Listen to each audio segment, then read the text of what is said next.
FA, and it's 7:20. Now, here's an accent you don't hear that often. Said nail me wife of our day provision, sir, chipman, and for strife we had to take a so we my keep man. Indeed, says I, me dearest nail, I'm just been thinking, say me silent, since we're on the Northern Fell. I'll just hang on to Hattie run this afternoon, and very soon bring him in an man.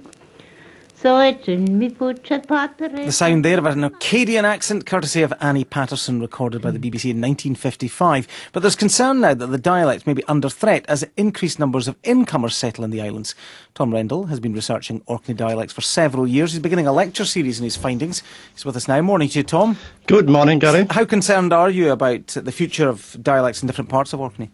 Well, there is a concern, as you rightly said, because there is a number of changes over the last 20 or 30 years. A lot of people moving in, and also different, I suppose, society changes in Orkney, and we are looking at the reasons for people using the dialect or not using the dialect. So when people move in who are not from Orkney originally, do locals tone down the way they speak, do you think?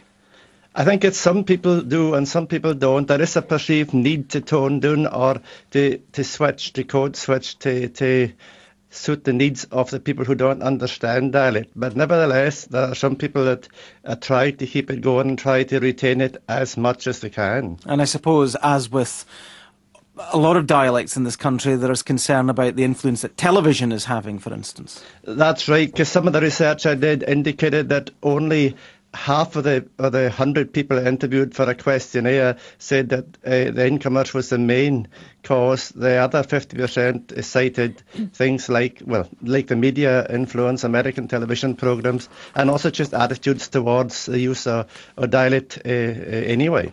So what is the answer then? Have you come up with one in terms of trying to revitalise things, making sure that the decline stops?